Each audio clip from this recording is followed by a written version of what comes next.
বান্দা যখন নামাজে দাঁড়ায় যায়, বান্দা যখন নামাজে দাঁড়ায় যায়, যখন পড়ে আলহামদুলিল্লাহি রাব্বিল আলামিন, মালিক ডাক দিয়ে বলেন হামিদানি আব্দি, আমার বান্দা আমার প্রশংসা করছে। বান্দা যখন পড়ে আর রহমানির রহিম, আল্লাহ ডাক দিয়ে বলেন আসনা আলাইয়া আব্দি, আমার বান্দা আমার গুণকীর্তন করেছে। বান্দা যখন বলে মালিক ইয়াউমিদ্দিন, আল্লাহ জবাব দেন মাজ্জাদানি আব্দি, আমার বান্দা আমার মর্যাদা বর্ণনা করতেছে। এরকমভাবে নামাজে দাঁড়িয়ে বান্দা যা বলে আল্লাহ পাক রব্বুল আলামিন প্রত্যেকটা কথার জবাব দেন। রব্বুল আলামিন ডাক দিয়ে বলেন হাবিব, আমি আল্লাহ আপনাকে মহব্বত করি, আমি আল্লাহ আপনাকে মায়া করি। কেমন মায়া করি জানেন? আমি আল্লাহ আপনাকে কেমন মর্যাদা দান করেছি জানেন? আমি আল্লাহ আপনাকে মায়া করে, আমি আল্লাহ আপনাকে ভালোবেসে 7 আসমান ভেদ করে, মহাশূন্য ছেদ করে, লৌহ কলম ভ্রমণ করিয়ে আমি আল্লাহ আমার সান্নিধ্যে আপনাকে ডেকে নিয়েছি। আমি আল্লাহ আপনাকে মেরাজ দান করেছি এবং আমি আল্লাহ আপনাকে ভালোবেসে 5 ওয়াক্ত নামাজ দান করেছি। কেমন 5 ওয়াক্ত নামাজ? ওই নামাজের সাথে আমার সাথে আপনার কথা হবে। শুধু তাই না, আমার সাথে আপনার কথা হবে বিষয়টা এরকম না, আপনার কোনো সাহাবী যদি নামাজে দাঁড়ায় ওই সাহাবীর সাথেও আমি কথা বলবো। আপনার কোনো উম্মত যদি নামাজে দাঁড়ায় ওই উম্মতের সাথেও আমি কথা বলবো। আল্লাহু আকবার। বান্দা যখন নামাজে দাঁড়ায় যায়, বান্দা যখন নামাজে দাঁড়ায় যায়, যখন পড়ে আলহামদুলিল্লাহি রাব্বিল আলামিন, মালিক ডাক দিয়ে বলেন হামিদানি আব্দি, আমার বান্দা আমার প্রশংসা করছে। বান্দা যখন পড়ে আর রহমানির রহিম, আল্লাহ ডাক দিয়ে বলেন আসনা আলাইয়া আব্দি, আমার বান্দা আমার গুণকীর্তন করেছে। বান্দা যখন বলে মালিক ইয়াউমিদ্দিন, আল্লাহ জবাব দেন মাজ্জাদানি আব্দি, আমার বান্দা আমার মর্যাদা বর্ণনা করতেছে। এরকমভাবে নামাজে দাঁড়িয়ে বান্দা যা বলে আল্লাহ পাক রব্বুল আলামিন প্রত্যেকটা কথার জবাব দেন।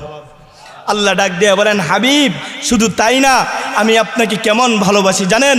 কিয়ামতের মাঠ বিভীষিকাময় একটি মাঠ হবে, যেই মাঠ সম্পর্কে কোরআন বলে ইয়াউমা ইয়াফিরুল মারউ মিন আখি ওয়া উম্মিহি ওয়া আবি ওয়া সাহিবাতিহি ওয়া বানি লিকুল্লি ইমরিইম মিনহুম ইয়াউমা ইদিন শানুন ইউগনি।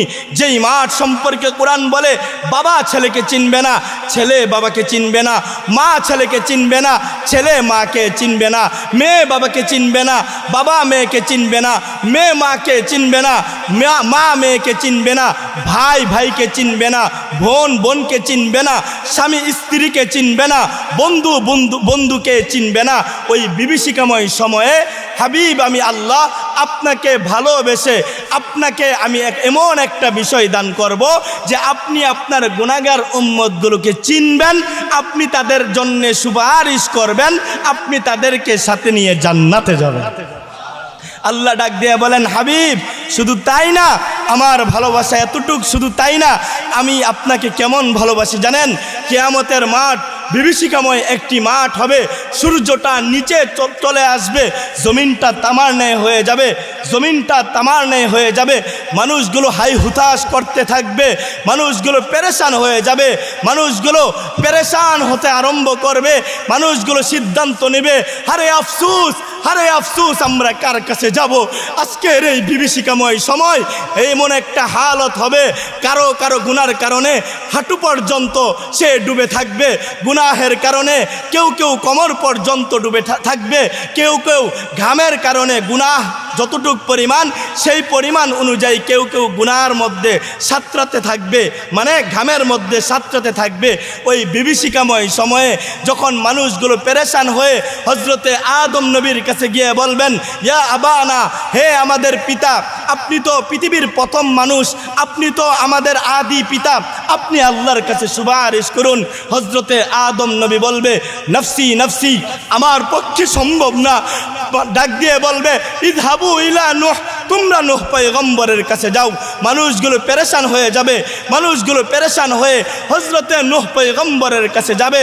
নূহ পয়গম্বরকে ডাক দিয়ে বলবে, হে নূহ পয়গম্বর, আপনি আল্লাহর কাছে আমাদের জন্য একটু সুপারিশ করুন, আল্লাহ যেন বিচার কার্য আরম্ভ করে, আপনি একটু সুপারিশ করুন।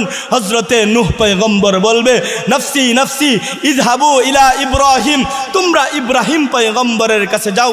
মানুষগুলো পেরেশান হয়ে যাবে, মানুষগুলো পেরেশান হয়ে হযরতে ইব্রাহিম নবীর কাছে যাবে। হযরতে ইব্রাহিম নবীর কাছে গিয়ে বলবে, ইব্রাহিম নবী বলবে, নফসি নফসি ইযহাবু ইলা মূসা, তোমরা মূসা পয়গম্বরের কাছে যাও। মানুষগুলো পেরেশান হয়ে হযরতে মূসা পয়গম্বরের কাছে যাবে। হযরতে মূসা পয়গম্বরও বলবে, নফসি নফসি, আমার পক্ষে সম্ভব না, আমার পক্ষে সম্ভব না। ইযহাব ইলা মূসা, ইযহাব ইলা ঈসা, ঈসা পয়গম্বরের কাছে যাও। মানুষগুলো পেরেশান হয়ে হযরতে ঈসা পয়গম্বরের কাছে যাবে। হযরতে ঈসা পয়গম্বরও বলবে, নফসি নফসি ইযহাবু ইলা মূসা, তোমরা মূসা পয়গম্বরের কাছে যাও। মানুষগুলো সর্বশেষ পেরেশান হয়ে সরকার দু আলম নবীর কাছে যাবেন। আল্লাহর নবী রাহমাতুল লিল আলামিন, আল্লাহর নবী শফিউল মুজনিবিন, আল্লাহর নবী আফতাবে নবুওয়াত, আল্লাহর নবী আকায়ে নামদার, আল্লাহর নবী ফখরে মওজুদাত, আল্লাহর নবী আহমদ মুস্তাফা, আল্লাহর নবী মুহাম্মদ মুস্তাফা সাল্লাল্লাহু আলাইহি ওয়াসাল্লাম সিজদার মধ্যে পড়ে যাবেন, সিজদার মধ্যে পড়ে যাবেন। আল্লাহ ডাক দিয়ে বলবেন, হাবিব, আমি আপনাকে বড় বেশি ভালোবাসি, আমি আপনাকে অনেক বেশি মহাব্বত করি। কোটি কোটি উম্মতের সামনে আমি আপনাকে বেইজ্জতি করব না, লক্ষ লক্ষ নবীদের সামনে আমি আপনাকে বেইজ্জতি করব না। ইরফা রাসাক, নবী আপনি আপনার মাথা উঠান। ইসফা তুশাফা, নবী আপনি সুপারিশ করুন, নবী আপনি সুপারিশ করুন। আপনি যা সুপারিশ করবেন আমি আল্লাহ সেই সুপারিশই গ্রহণ করব।